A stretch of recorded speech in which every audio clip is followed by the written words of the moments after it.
કે આ વખતે મિશન 120 એ પૂરા જોર સાથે ભારતીય જનતા પાર્ટીના 120 કમળો એ ગાંધીનગર મોકલાવીશું.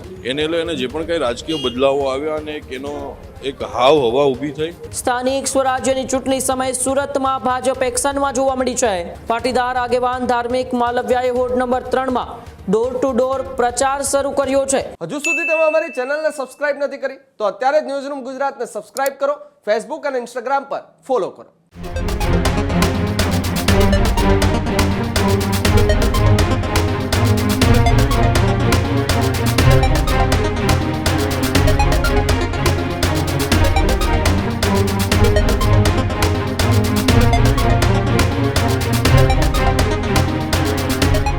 ગુજરાતની રાજનીતિની ઉઠાપટક પર સૌથી સચોટ, સટીક અને સતર્ક કવરેજ કરી દર્શકોની પહેલી પસંદ બની ચૂકેલા ન્યૂઝરૂમ ગુજરાતે સ્થાનિક સ્વરાજ્યની ચૂંટણીમાં એક નવું અભિયાન આદર્યું છે અને એ છે આ ચૂંટણીમાં જનતાનો મિજાજ અને નેતાઓના અંદાજને રૂબરૂ જાણવાનો અભિગમ. આ વખતે ચૂંટણીમાં જ્યાં સૌથી રસપ્રદ ચૂંટણી જંગ છે એવા સુરતમાં ન્યૂઝરૂમ ગુજરાતની ટીમ ગ્રાઉન્ડ ઝીરો પર પહોંચી છે. સુરતમાં કેવો છે પ્રચંડ પ્રચાર, કેવો છે જનતાનો વિચાર અને કેવો છે એ નેતાઓનો અંદાજ, બધું જ જોઈશું અમારી વિશેષ રજૂઆતમાં. પ્રસ્તુત છે સ્વરાજનો સંઘર્ષ.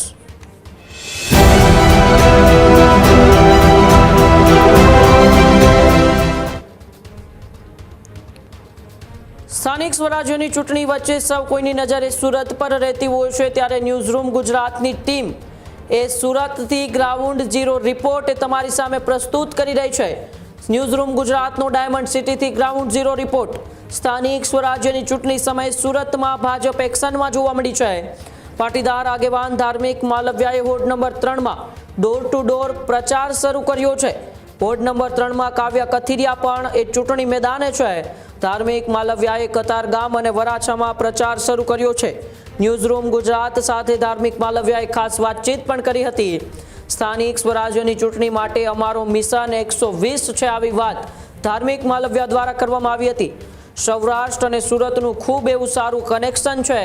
સુરતમાં પાટીદાર આંદોલન બાદ રાજકીય બદલાવ જોવા મળ્યો છે, આવી વાત પણ ધાર્મિક માલવ્યાએ કરી હતી. છેલ્લા 10 વર્ષમાં સુરતની જનતાએ ઘણું વેઠવું પડ્યું છે. સુરતની જનતા હવે વાસ્તવિકતા જાણે છે, આવી વાત પણ એ ધાર્મિક માલવ્યાએ કરી છે. ધાર્મિક માલવ્યાએ આડકતરી રીતે ગોપાલ ઇટાલિયા પર પ્રહારો કર્યા છે. આવનારા સમયમાં વિસાવદરના લોકો પણ સાચું પિક્ચર બતાવશે, આવી વાત ધાર્મિક માલવ્યાએ કરી છે. ત્યારે ન્યૂઝરૂમ સાથેની ખાસ વાતચીતમાં પાટીદાર આગેવાન ધાર્મિક માલવ્યાએ શું વાતચીત કરી, આવો આપણે ધાર્મિક માલવ્યાને સાંભળીએ. સુરતમાં પાટીદાર સમાજના વિસ્તારોની અંદર ભારતીય જનતા પાર્ટીએ પ્રચાર પ્રસારની શરૂઆત કરી છે અને એ જ પ્રચાર પ્રસારની વચ્ચે પાટીદાર સમાજના જે ગઢ છે એ કતારગામ હોય, એ વરાછા નાના અને વરાછા મોટા, એ તમામ જગ્યા ઉપર ભારતીય જનતા પાર્ટીએ જોરશોરથી પ્રચાર પ્રસાર શરૂ કર્યો છે.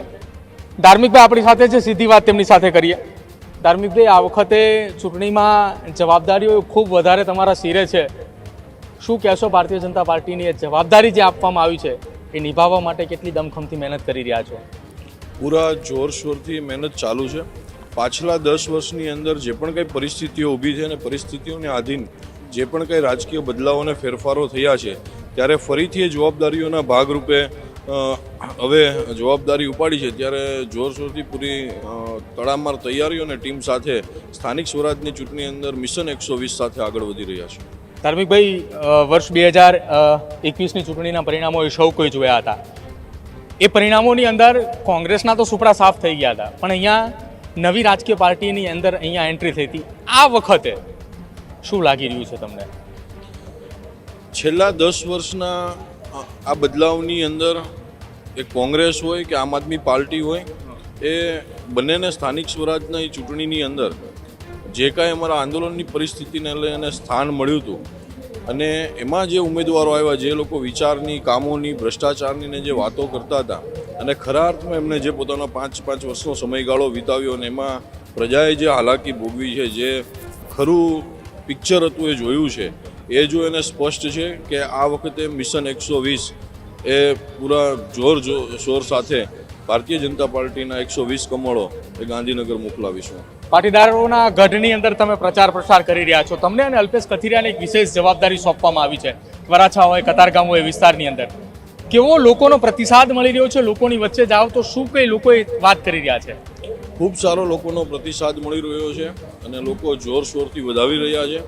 પાછલા 10 વર્ષની અંદર લોકોએ જે પણ કાંઈ ભૂલો કરી છે એ ભૂલો સ્વીકારી અને લોકો હવે ફરીથી કમળને આગળ વધારી અને કીધું એમ કે 120 કમળો એ ગાંધીનગર કમલમ ખાતે સમર્પિત કરવા માટે તૈયાર છે. એક છેલ્લો સવાલ, સુરત આવે એટલે સૌરાષ્ટ્ર સાથે જોડાયેલું હોય. વિસાવદર જે છે એનું કનેક્શન સીધું સુરતની અંદર છે. વિસાવદરની પેટા ચૂંટણીમાં સુરતમાં સભાઓ થઈ હતી.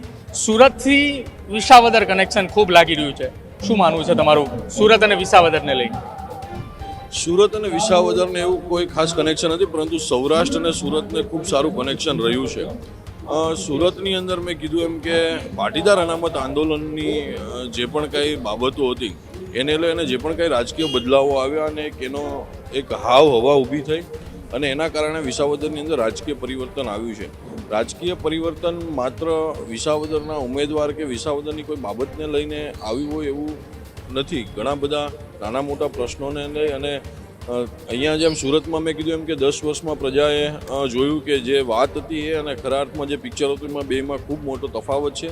એ સેમ પરિસ્થિતિ આજે આ પેટા ઇલેક્શનનો આટલો સમય થયો છે એની અંદર વિસાવદરે પણ જોઈ છે અને અનુભવી લીધી છે. એટલે તો આવનારા સમયમાં વિસાવદર પણ જે ખરું પિક્ચર છે બતાવશે અને એ પહેલાં સુરત બતાવી દેશે. આભાર ધાર્મિકભાઈ વાતચીત કરવા બદલ. તો ધાર્મિક માલવિયા હતા આપણી સાથે, જેમણે કહ્યું કે આ વખતે સુરત મહાનગરપાલિકાની અંદરથી 120 કમળે ગાંધીનગર ખાતે મોકલવાના સંકલ્પ સાથે જે પાર્ટીએ જવાબદારી સોંપી છે એ નિભાવવા માટેની તૈયારી તેમને દર્શાવી છે. કેમેરા પર્સન સુનિલની સાથે પ્રદીપ પટેલ, ન્યૂઝરૂમ ગુજરાત, સુરત. હજુ સુધી તમે અમારી ચેનલને સબસ્ક્રાઇબ નથી કરી તો અત્યારે જ ન્યૂઝરૂમ ગુજરાતને સબસ્ક્રાઇબ કરો. ફેસબુક અને ઇન્સ્ટાગ્રામ પર ફોલો કરો.